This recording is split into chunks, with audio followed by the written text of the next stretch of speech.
America में बुजुर्ग दंपति के साथ धोखा।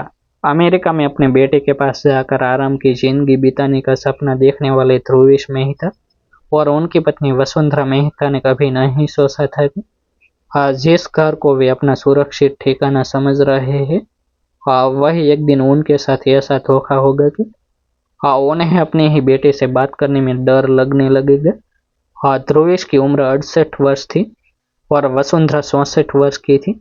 दोनों भारत में अपनी पूरी जिंदगी परिवार के लिए मेहनत करने के बाद कुछ साल पहले अमेरिका आए थे।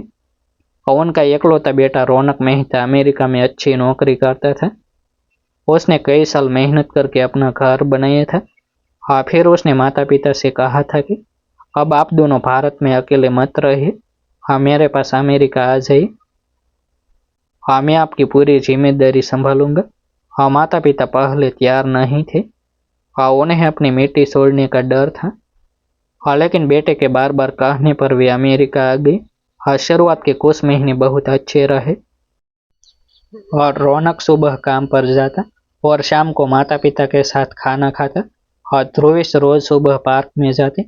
वसुंधरा घर में भारतीय खाना बनाती और दोनों को लगता था कि जीवन के आखिरी पड़ाव में उन्हें इससे बेहतर समय नहीं मिल सकता। लेकिन धीरे धीरे रौनक की नौकरी का दबाव बढ़ने लगा और वह सुबह जल्दी निकलता और देर रात घर लौटता। माता पिता उससे ज्यादा सवाल नहीं करते थे। उन्हें लगता था कि बेटा मेहनत कर रहा है। इसी दौरान उनके घर के पास रहने वाली एक महिला मेलिसा कार्टर उनसे परिचित हुई। वह अक्सर उनके घर आती थी। वह बहुत मीठी बातें करती थी। कभी कहती कि अगर आपको किसी चीज की जरूरत हो तो हम मुझे बताइए। कभी बाजार से सामान लाकर देती। वसुंधरा को वह बहुत अच्छी लगने लगी। ध्रुवेश भी उसे अपनी बेटी जैसा मानने लगे। एक दिन मेलिसा ने उनसे पूछा कि क्या वे अपना बैंक अकाउंट खुद संभालते हैं।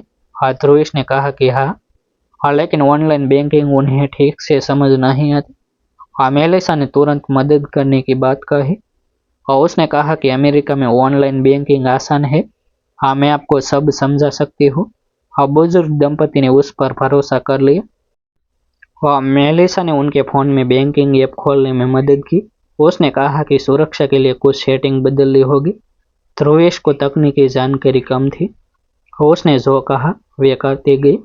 कुछ दिनों बाद मेलिसा फिर आई और उसने कहा कि आपके बैंक अकाउंट में एक सुरक्षा समस्या दिखाई दे रही है। अगर इसे ठीक नहीं किया गया तो आपका अकाउंट अस्थायी रूप से बंद हो सकता है। ध्रुवेश घबरा गए और उन्होंने पूछा कि अब क्या करना होगा। मेलिसा ने कहा कि बैंक को कुछ जानकारी देनी होगी। वसुंधरा ने कहा कि हमारा बेटा यह काम कर देगा। लेकिन मेलिसा ने जवाब दिया कि रौनक को परेशान करने की जरूरत नहीं है।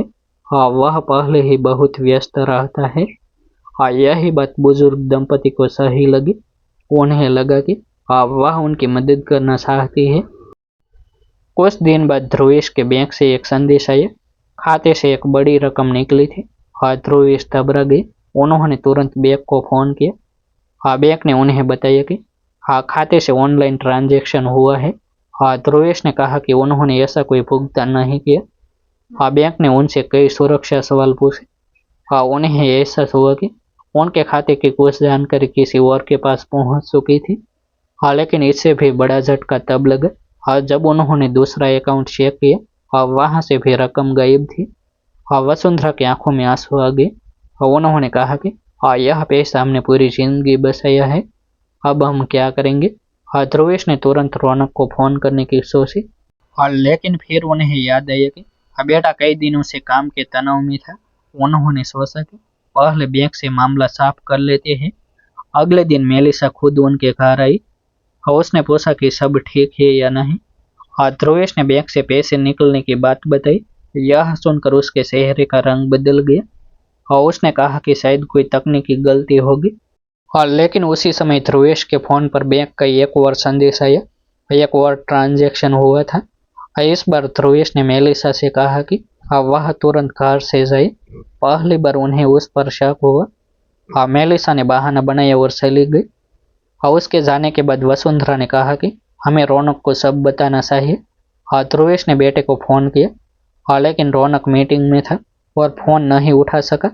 हाँ, कुछ घंटों बाद रौनक ने वापस फोन किया। हाँ, जैसे ही उसे पूरी बात पता चली, हाँ, वह तुरंत घर पहुंचा। उसने माता पिता के बैंक रिकॉर्ड देखे। फिर उसने कहा कि आपने यह बात पहले क्यों नहीं बताई। हाँ, ध्रुवेश चुप रहे। उन्होंने कहा कि हम तुम्हें परेशान नहीं करना चाहते थे। और रौनक की आंखों में आंसू आ गए। और उसने कहा कि पैसा वापस आ जाए या न आए, हाँ, लेकिन आप दोनों सुरक्षित रहे, यही मेरे लिए सबसे जरूरी है। उसने बैंक और संबंधित अधिकारियों से संपर्क किया। हाँ, जांच शुरू हुई। हाँ, डिजिटल रिकॉर्ड की जांच की गई। हाँ, बैंक लोग और अन्य जानकारी देखी गई। हाँ, धीरे धीरे यह सामने आया कि बुजुर्ग दंपति की बैंकिंग जानकारी तक पहुंच रखने वाले व्यक्ति ने उनकी कमजोरी का फायदा उठाया था। हालांकि जांच के दौरान हर तथ्य की स्वतंत्र पुष्टि जरूरी थी। हाँ, लेकिन परिवार को अब समझ आ चुका था कि हाँ, भरोसा और सुरक्षा के बीच अंतर करना कितना जरूरी है। सबसे बड़ा झटका तब लगा, हाँ, जब रौनक को पता चला कि उसके माता पिता ने कई बार उससे अपनी परेशानियां छिपाई थी। उन्होंने यह सोचकर कुछ नहीं बताया था कि हाँ, बेटा परेशान हो जाएगा। हाँ, रौनक ने माँ का हाथ पकड़कर कहा कि हाँ माँ, आप मुझे अपनी समस्या बताकर परेशान नहीं करती, आप मेरी जिम्मेदारी है। अगर आप चुप रहेंगी तो हमें आपकी मदद कैसे करूँगा। वसुंधरा रो पड़ी। उन्होंने कहा कि हमें लगा था कि हम तुम्हारे ऊपर बोझ बन जाएंगे। रौनक ने जवाब दिया कि माता पिता कभी बोझ नहीं होते। इसके बाद रौनक ने दोनों के बैंक खातों की सुरक्षा मजबूत करवाई, ऑनलाइन बैंकिंग के नियम समझाए। उन्हें यह भी बताया कि किसी अनजान व्यक्ति को बैंकिंग जानकारी, पासवर्ड या सुरक्षा कोड नहीं देना चाहिए। ध्रुवेश ने भी एक फैसला लिया। उन्होंने कहा कि अब चाहे कोई कितना भी अपना क्यों न लगे, बैंक से जुड़ी कोई जानकारी किसी के साथ साझा नहीं करेंगे।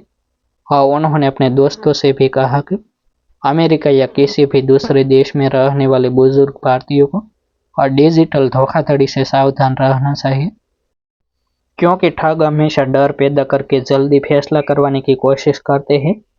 कुछ समय बाद मामले में आगे की कार्रवाई हुई और परिवार ने अपनी वित्तीय सुरक्षा को पहले से कहीं ज्यादा मजबूत कर लिया। लेकिन ध्रुवेश के लिए इस घटना का सबसे बड़ा नुकसान पैसा नहीं था, उनका भरोसा टूट गया था। और उन्हें यह समझ आया कि विदेश में रहने के दौरान अकेलापन इंसान को जल्दी किसी पर भरोसा करने के लिए मजबूर कर सकता है। वसुंधरा ने कहा कि अमेरिका ने हमें बहुत कुछ दिया, लेकिन इस घटना ने हमें एक जरूरी सबक दिया। किसी भी देश में रहे, अपने बैंक खाते और निजी जानकारी की जिम्मेदारी खुद समझना जरूरी है। और रौनक ने उस रात माता पिता के साथ खाना खाया और लंबे समय बाद तीनों बिना किसी चिंता के बैठे थे। ध्रुवेश ने बेटे से कहा कि अब हमें डर नहीं लगता, क्योंकि हमें पता है कि जरूरत पड़ने पर तुम हमारे साथ खड़े हो। रौनक ने मुस्कुरा कर कहा कि आपको डरने की जरूरत नहीं है। बस अगली बार कोई भी परेशानी हो तो मुझे सबसे पहले बताना। ध्रुवेश ने सिर हिलाया। उस दिन उन्हें समझ आया कि कभी कभी परिवार से छोटी सी बात छिपाना भी बड़ी समस्या बन सकता है। और विदेश में रहने वाले बुजुर्गों के लिए सबसे जरूरी चीज सिर्फ पैसा नहीं, बल्कि सही जानकारी, सावधानी और परिवार से खुलकर बातचीत है। डिस्क्लेमर, यह कहानी काल्पनिक है और विदेश में बुजुर्गों के साथ होने वाली वित्तीय एवं डिजिटल धोखाधड़ी जैसी घटनाओं से प्रेरित है। इसमें सभी पात्रों के नाम और घटनाक्रम काल्पनिक है। जिसके सभी मित्र नोंद ले। फिर मिलते हैं एक नई स्टोरी के साथ। वीडियो को लाइक और शेयर करना ना भूले, चैनल को सब्सक्राइब करना ना भूले।